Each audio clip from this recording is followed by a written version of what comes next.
Special partner India future investors TV show, प्रायोजक SBI life, अपने लिए अपनों के लिए, और angel one for everyone, app for smart investing.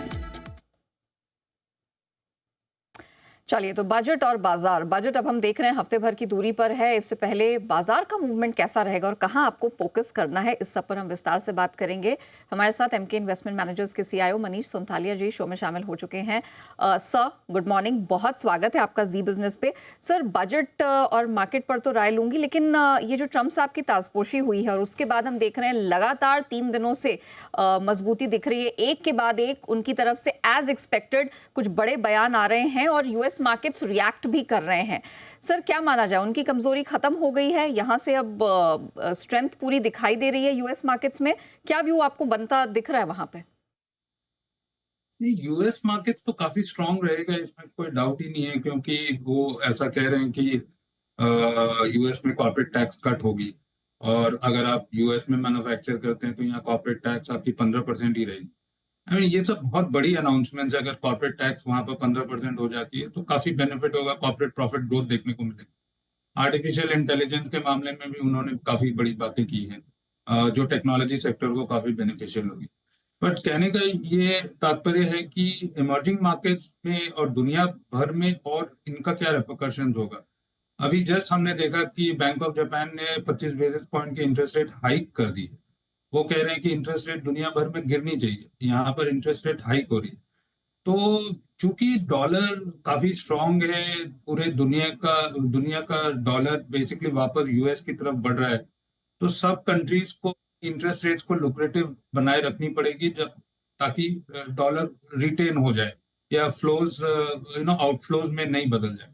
तो ऐसा पहला रेपरकशन हमने बैंक ऑफ जापान की तरफ से देखा, उसी के कारण हमें मार्केट्स में नर्वसनेस दिख रही है, emerging markets particularly.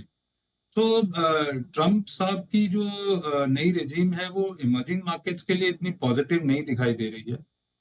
Emerging markets को बहुत संभल के चलना होगा, और बेसिकली जो टैरिफ की उन्होंने बात की है, अ, मेरे हिसाब से अगर यूएस अमेरिका एक फ्री ट्रेड एग्रीमेंट की तरफ बढ़े, तो ये एक बेनिफिशियल होगा इंडिया के पॉइंट ऑफ व्यू से। और चूंकि हमारा डेफिसिट जो चाइना के संग काफी बड़ा है, और यूएस में एक्सपोर्ट्स और सर्विस एक्सपोर्ट्स प्लस मैन्युफैक्चरिंग हमारा सरप्लस है, तो चाइना के संग जेवीज अगर हम कंट्री में करें और यूएस के तरफ फ्री ट्रेड एग्रीमेंट्स करें, तो ये हमारे लिए काफी बेनिफिशियल होगा।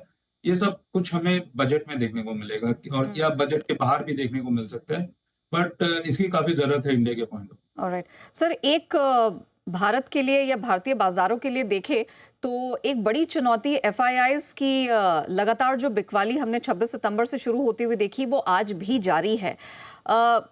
कहीं इस पे ब्रेक लगता हुआ दिख रहा है सर, या अभी ये जारी रहने वाली है और वो अभी तक वापस लौटने का मन नहीं बना पाए हैं? आप क्या सेंस कर रहे हैं?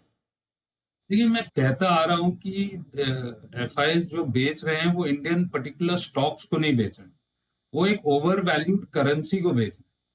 और ये एक कॉमन नॉलेज है कि इंडिया की करेंसी ओवर वैल्यूड है, और क्योंकि हमने यूएस डॉलर के संग रुपए को पेग कर दिया था 2022 साल में, ये हमारे लिए काफी घातक साबित हुआ है। हमने काफी कुछ फॉरेन एक्सचेंज स्पेंड कर दिया है रुपी को डिफेंड करने के लिए, क्योंकि एक पेग मेंटेन कर रखा था डॉलर के अगेंस्ट। अब ये सब तो क्या है, सब कुछ ठीक ठाक चलता है जब तक जीडीपी की ग्रोथ स्ट्रांग है, पर चूंकि जीडीपी ग्रोथ 8.2% से 6-6.25% पर आकर रुक जाएगी, ये हमारे लिए काउंटर प्रोडक्टिव साबित हो रहा है। और रुपए का दर अभी भी गिरने की गुंजाइश में ही है, और जब तक रुपए का वैल्यू और नहीं गिरता, मुझे नहीं लगता कि FIIs की खरीदारी कुछ होने वाली है। मेरे हिसाब से 88 और 90 के बीच में, ना कि आप बिकवाली बंद देखेंगे FIIs के पॉइंट ऑफ व्यू से, बट शॉर्ट कवरिंग भी देखेंगे और बाइंग भी देखेंगे। पर रुपए को पहले 88 और 90 के बीच में होना पड़ेगा, ऐसा मुझे समझ में आता है। अच्छा सर, अब बजट पे आ जाते हैं। सिंस इसकी उल्टी गिनती शुरू हो गई है, बजट से आपको क्या उम्मीदें हैं सर? क्या कोई ऐसे ऐलान होंगे जो FIIs को वापस लेकर आ सकें, जहां हमारी गिरावट थम सके, यहां से फिर से हम एक स्ट्रेंथ की ट्रेजेक्टरी देखें? क्या किसी ऐसे ऐलान की उम्मीद है और जरूरत है? देखिए, जरूरत तो कैपिटल गेन्स टैक्स हटाने की है। अगर आप एफआईआईज का रुपया चाहते हैं कंट्री में आए, तो जो long term capital gains tax 12.5% का इम्पोज हुआ है, उसको आप हटा दें तो बहुत पैसे आने की गुंजाइश है।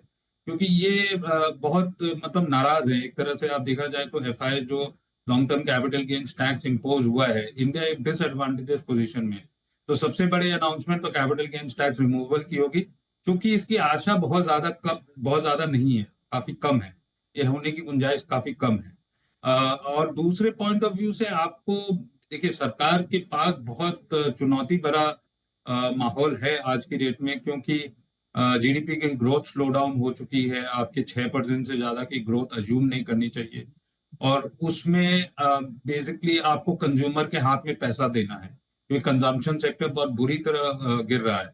क्योंकि फिस्कल डेफिसिट आपको कम करनी है, और एफआरबीएम के रहते आपको कंज्यूमर को भी संभालना है, आपको कैपिटल एक्सपेंडिचर भी करनी है, पब्लिक इंफ्रास्ट्रक्चर भी बनानी है, और एफआरबीएम को भी मैनेज करना है। तो ये जो चैलेंजेस है, आप केपेक्स का कितना परसेंट जीडीपी का करेंगे, 3%, 3.25%, ये मेंटेन करने की जरूरत है। और रेवेन्यू कलेक्शन अगर 6% की ग्रोथ होती है रियल जीडीपी, तो 11-12% से ज्यादा का रेवेन्यू ग्रोथ नहीं होता है। कंज्यूमर के अगर हाथ में पैसे देने हैं, तो आपको उनकी इनकम टैक्स की रेट्स घटानी होगी, या स्लैब जो है रिड्यूस्ड रेट्स ऑफ टैक्सेस के स्लैब को कम करना होगा, 20% वाले स्लैब की लिमिट्स को बढ़ानी होगी। तो पैसा कहाँ से आए? मुझे तो एक ही संभावना दिखती है, जो कि बहुत नेगेटिव होगा अगर होता है। अगर आप पूरी बजट को अगर बैलेंस करें, तो बेसिकली कॉर्पोरेट टैक्स रेट बढ़ती दिख रही है, अदरवाइज बैलेंस नहीं हो पाएगा। अगर आपको कंज्यूमर को भी संभालना है, पब्लिक एक्सपेंडिचर भी करना है, डिसइन्वेस्टमेंट भी कुछ नहीं करनी है, fiscal responsibility budget management act की है, तो कहाँ से पैसा आएगा? तो कॉर्पोरेट टैक्स का रेट बढ़ सकता है, ऐसा मुझे लगता है, जो कि बहुत अच्छी बात नहीं होगी कैपिटल मार्केट्स के पॉइंट ऑफ व्यू से। बट कंजम्पशन सेक्टर को रिवाइव करना है, तो ये करना जरूरी है। हाथ में पैसा देना ज़रूरी है, कंजम्पशन को रिवाइव करना ज़रूरी है, और इस मार्केट को लुक्रेटिव बनाने की ज़रूरत है ताकि एफआईआईज वापस लौट सकें। अच्छा सर, अब बाजार पे क्या व्यू बन रहा है? I mean apart from budget, इस साल के लिए क्या ध्यान है आपका? बाजार का आउटलुक क्या है? देखिए, मेरे हिसाब से तो बाजार अभी भी 4-5% और गिर सकता है। हम 23,000 के लेवल्स पर हैं, 4.5-5% में हम 22,000 के लेवल्स पर रहेंगे। 22,000 के लेवल्स पर अगर हम 10% अर्निंग्स ग्रोथ पकड़ें 2026 फिस्कल 2026 और फिस्कल 2026 के एवरेज 10% की ग्रोथ पकड़े, तो 18 का अगर हम पी देते हैं, तो 22,500 का लेवल होता है। मेरा ये मानना है कि 22,000 के नीचे अगर बाजार जाता है, तो बहुत देर तक वो 22,000 के नीचे नहीं रह पाएगा। और 22,000 का एक जो लेवल है इंडिया के मार्केट्स के पॉइंट ऑफ व्यू से, वो बहुत एक अच्छा लेवल होगा मीडियम टर्म के पॉइंट ऑफ व्यू से खरीदारी करने का। और ये जो साल है 2025, बेसिकली ये टेल ऑफ टू हाफ्स होगा। फर्स्ट हाफ जो है जून तक, जब हमारी रेट कट भी हो जाएगी, हमारी रबी सीजन की जो हार्वेस्ट है वो भी आ जाएगी, खरीफ सीजन का आउटलुक भी दिख जाएगा। तो ये जो बिल्डअप फेज है वो फर्स्ट हाफ में रहेगा, और सेकेंड हाफ जो है वो एक ग्रोथ फेज रहेगा। बट कहने वाली ये बात है कि जीडीपी ग्रोथ हमें 6-6.25% से ज्यादा बिल्डअप नहीं करना चाहिए। उसमें हमें काफी एफर्ट चाहिए कि फॉरेन एफडीआई वगैरह की भी सपोर्ट चाहिए कि, और एफआईआईज की भी सपोर्ट चाहिए कि balance of payment point of view से। सो ऐसा दिखता है कि बहुत ज्यादा गुंजाइश है नहीं गिरने की, 4-5% और डेफिनेटली गिर सकता है। उसके नीचे काफी मार्जिन ऑफ सेफ्टी बन जाएगी।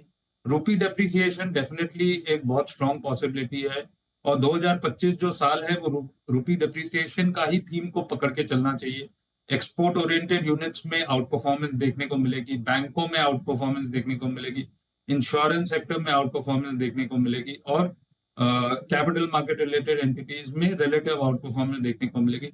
Import related sectors, capital goods, आपके गवर्नमेंट रिलेटेड, पॉलिसी रिलेटेड जितने सेक्टर्स हैं, वो बहुत कुछ बजट के ऊपर डिपेंड करते हैं। उस लिहाज से सिंस आप अच्छी बात है कि ये बता रहे हैं कि 4-5% का करेक्शन है, उसके बाद थोड़ा 22,000 के पास संभलता दिखेगा। आप कह रहे हैं सेकेंड हाफ में कुछ ग्रोथ की गुंजाइश है। कौन कौन से सेक्टर्स हैं जिसपे आप अब फोकस करना चाहेंगे, जहां आपको लगता है कि कुछ स्ट्रेंथ के सिग्नल्स मिल रहे हैं? पीछे नहीं चला लेकिन शायद अब आगे चले। आईटी, फार्मा, लार्ज बैंक्स, क्योंकि जो रिटेल क्रेडिट में जो एनपीए साइकिल हमें देखने को मिल रही है, वो लार्ज बैंक्स बेटर प्लेस्ड हैं, उन्हें संभालने के पॉइंट ऑफ व्यू से। They will be able to deal with retail NPA cycle much better. तो लार्ज बैंक्स, हेल्थ इंश्योरेंस मेरे हिसाब से एकदम रॉक बॉटम वैल्यूएशंस पर है और आगे 2 साल में काफी ग्रोथ देखने को मिलनी चाहिए।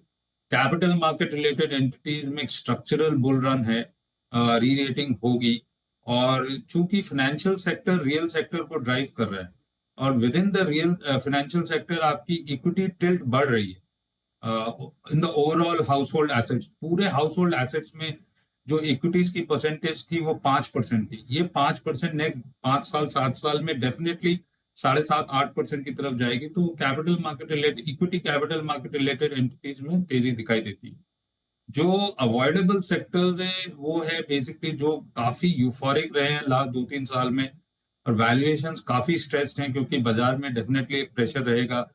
हाई पी मल्टीपल से दूर रहे, कोई भी सेक्टर्स हो, high P multiples is not going to be good for your portfolio. P multiple sanguine होनी चाहिए और मेरे हिसाब से PEG which is price earnings growth 3 से नीचे हो या 1.5 से 2 के बीच में हो तभी मार्जिन ऑफ सेफ्टी बनती है। जहां भी 3 PEG and excess euphoric sectors last 2 years उसे अवॉइड करना चाहिए।